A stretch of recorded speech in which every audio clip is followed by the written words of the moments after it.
annoying characters. There are some characters that had to be written just so you understand I should not be like this character. And some of them are written to just be annoying as possible. Like that was the entire point. Or some of them just piss me off for whatever reason. Now I think we should start with Eric Cartman. All right, let's be honest. Nobody likes this kid. He's just a menace. Like he clearly knows what he's doing, bro. He has committed so many crimes throughout the show. Like he is pretty much in the big leagues of menaces, bro. This dude needs to be stopped. And what's crazy is that his mom enables him. He will cry to his mom and like put on this act all the time that his life is so unfair. He's being treated unfairly, whatever. He's just a spoiled brat, man, who also commits various hate crimes. But obviously, even though he's really annoying, like it just makes the show funny. Like that's the entire point. But Eric was such a menace that he wanted to get revenge on this kid called Scott Tenorman. He was like this 9th grader that was bullying him, I guess. And Eric wanted revenge. Now, instead of doing something like, I don't know, snitching on him or pranking him back or whatever, this dude decides to kill his parents and feed him chili with his parents' remains in the chili. Like what the fuck? Like I've never seen a character so deranged in my entire life.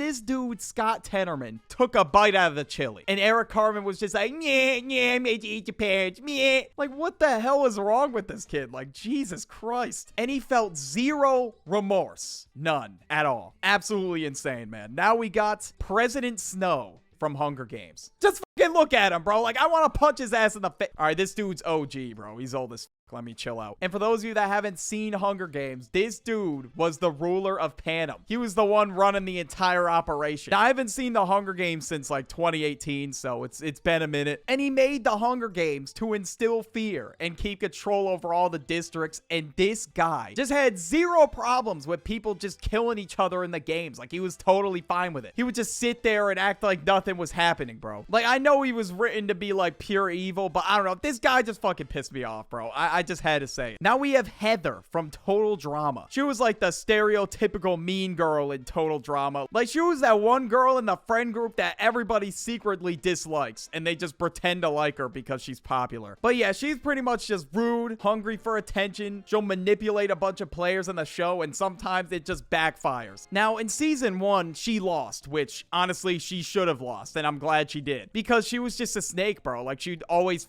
people over too. Even if they were friends at one point, she didn't care. She would try and them over just to win the show. But I guess in season 3, she ended up winning the show and people are saying she had like some kind of character development and people are saying that Heather was their favorite character. And I don't know, man. There's just a lot better characters in my opinion. And even when I was a kid, I thought she was annoying as and I rewatched the show like 2 years ago, and that opinion definitely still stands, at least for me. Caillou. I mean, just look at him, bro. Like, all he does is just cry and whine when he doesn't get his way, and his parents just completely enable it. Like, this kid has to be the biggest spoiled brat in all of cartoon. There's no way anybody is convincing me otherwise. This kid would throw a temper tantrum in pretty much every episode. Got mad one time because the circus wasn't today, but instead, it was tomorrow. Oh my God, the world's ending. He was throwing his toys around, crying, banging his hands on the ground, whatever. Like, damn, bro, it's not that deep. It's literally tomorrow. I get it. This dude's like, what, 4? But still, he is annoying regardless. He just whines all the time, bro, because he doesn't get his way. And his parents just let this shit happen. Like, they'll just be like, oh, little Caillou, it's okay. And you would think, oh, maybe the parents put like a punishment in place for Caillou. I do not recall them ever punishing this kid at all. And if they did, maybe it was like 1 or 2 times. Like, how about you actually punish your kid for being a brat so he can actually learn in the future to grow out of that? And let's just say his parents buy Caillou a red BMW. He got his license. That's great. He's just gonna cry and be like, I wanted a blue one. I wanted a blue. Like, shut the f.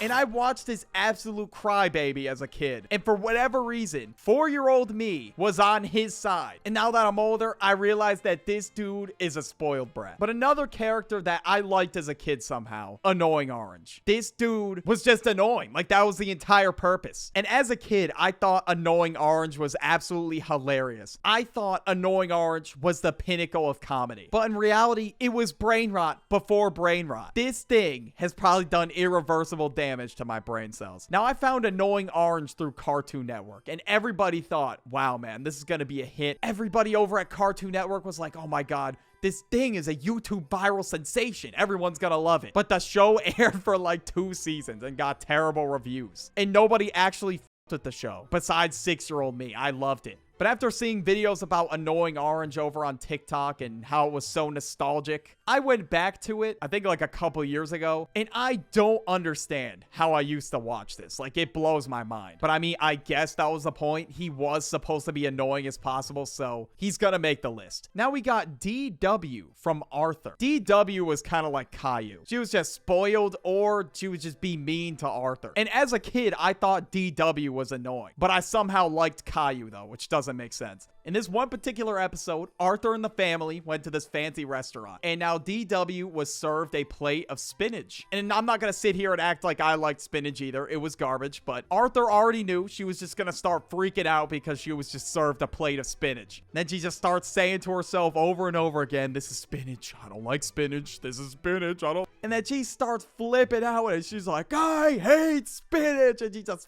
slams the table, and the spinach just hits the waiter in the head. I'm leaving. I'm not putting in a 2 weeks notice for that bullshit, bro. I'm done. If a plate of spinach lands on my head, I'm done. I'm not putting up with that type of shit. Then her parents called her by her full name. That's how you know, like, she's cooked, bro. Hey, you know what? At least they sent her to her room. You know, they're actually punishing her for doing that. But yeah, once again, she is just a kid, but nah, dude, that was crazy, bro. I can't lie. But you know what? At least the parents did something about it. Player 44 from Squid Game. Like, I just didn't like her. Like, she was always trying to be like this psychic future teller or whatever, and she was convinced that pretty much she had some spiritual alignment with the universe, and she was able to just see the entire universe from start to finish. She knew that she was gonna win the game, you know. It was her destiny from God. Okay, she did not win the game. And not only that, she was just an asshole. Like, one moment I remember in particular, she went up to Caillou after his rebellion of the games, and he was like handcuffed to one of the beds, and she goes up to him and she's like, oh, can you hear that noise? It's the sound of your little friend screaming to you from the dead. Oh my god. Who does that? Like, what the hell is wrong with... And Caillou just starts swinging. And honestly, this is a justified crash out. I can't even lie. And even as I was watching the show, just hearing her say that just pissed me off so much. Like, who in the right mind says that? And she would just do stuff like that throughout the entire show. She was always trying to make some kind of wise-ass remark or bitchy remark just to get under people's skin. So for those reasons, I just did not like her at all. Next, we got Susan Heffley. And now Susan Heffley is the definition of a Karen, bro. You cannot convince me otherwise. And the best way I can describe Susan Heffley is that one parent that everybody makes fun of. Like, she just tries way too hard to be cool. And a lot of times she embarrasses Roderick and Greg, but mainly Greg, to be honest with you. I don't know what issue she had with Greg, but she was just doing the most to try to embarrass him all the time. And she would play favorites, of course. Whenever Manny would do something, she didn't even care about it. Like, she just let this kid just smash a dish, didn't even say a word about it. He blamed that shit on his imaginary friend, and she just let it slide. But when Greg and Roderick get in trouble, that's when she cares. That's when she finally steps in. Now, she had some good moments, but for the most part, bro, she was just a terrible parent. Very biased towards Manny and just overall really controlling. Now we got Sadness from Inside Out. I don't know why